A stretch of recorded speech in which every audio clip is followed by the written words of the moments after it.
What up, internet? Marvel Versus Capcom Infinite! Oh man, did you see the trailer that I saw? Oh man, there's so much cool stuff! Everything that we could possibly want is so close. Oh my god, it's gonna be so amazing! Stay tuned.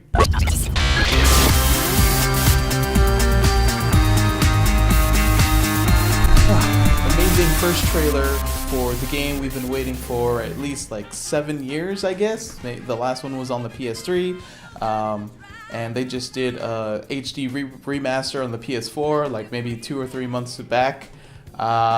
So far, all of the rumors that everyone has been following have kind of come to fruition. The whole Sigma and Ultron fusing together has come to pass. The whole push that Marvel's doing for the Marvel Cinematic Universe characters being in the game as leads, as story leads, and also fan favorites of the Capcom universe returning like Ryu, Chun-Li, Chris Redfield, and Mega Man. To be honest, it's kind of disappointing because we only have a spotlight on 8 main characters. These are characters that we've seen in the last games, except for like Captain Marvel.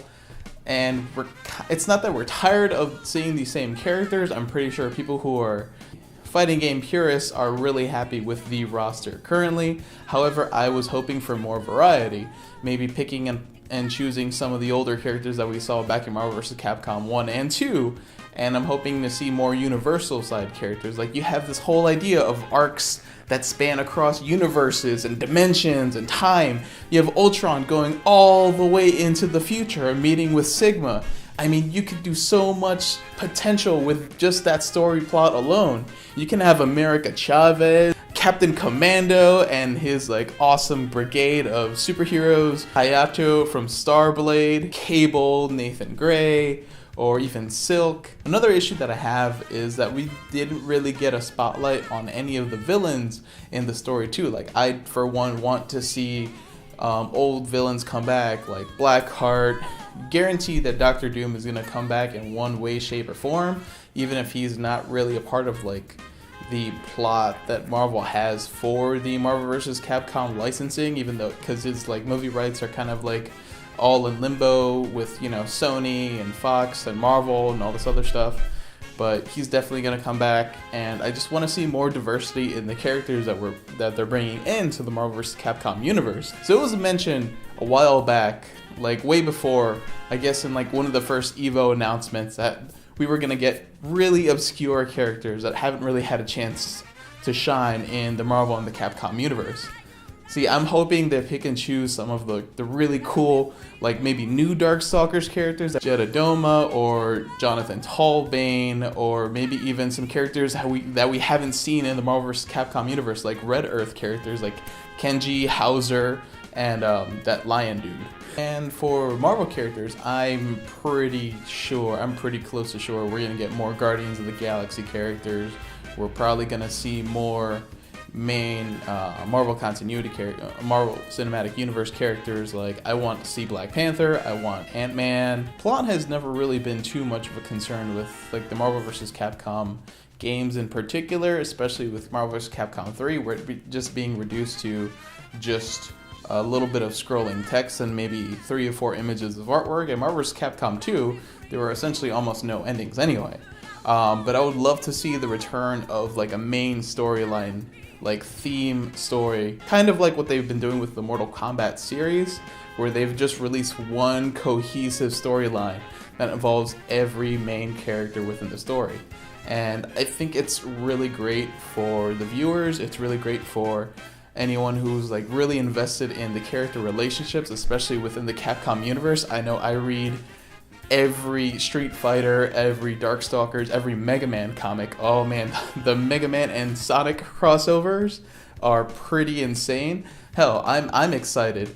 What if we get like third-party characters that have nothing to do with Marvel or Capcom? Like, what if we do see like Sonic? It'd be something of a free-for-all, kind of like Super Smash Brothers, where we just pick and choose, and we get to vote on all of these new characters that we haven't seen in a while. I, for one, want more Beautiful Joe. I want some characters from God Hand. Hell, I would be happy to get Regina from Dino Crisis.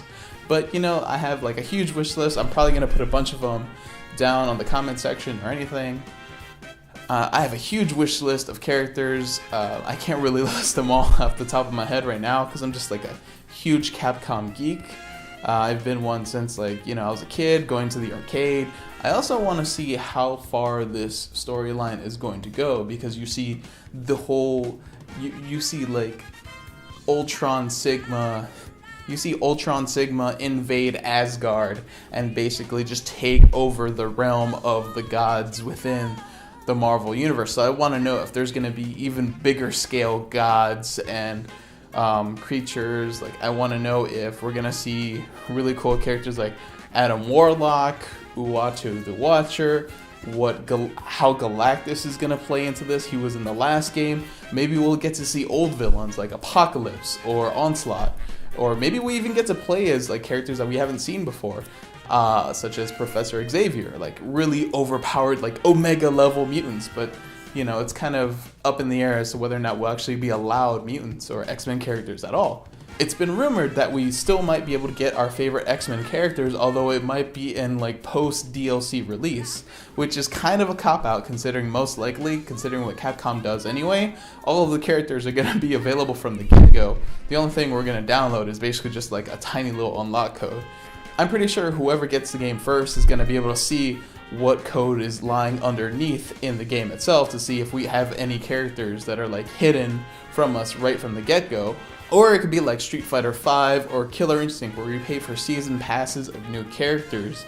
I hope that the storyline does not come in a season pass, just like with A Shadow Falls in Street Fighter V, because that was a huge disappointment for me.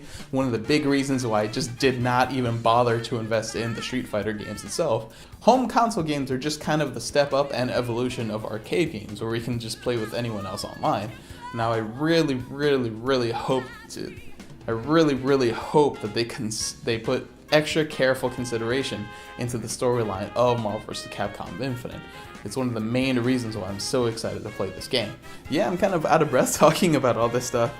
To be honest, it's something that I'm like really super psyched for. I'm super glad I saw the trailer this morning, like right when I was off to work, and I was like, oh my god, this is the greatest thing ever.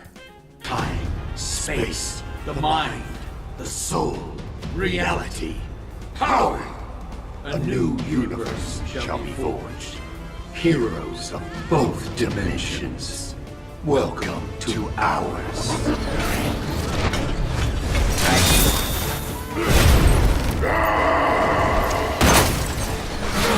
Let me know what you think about this new game, any characters that you want to appear in the new game, and possible characters you want to see in the future of these games.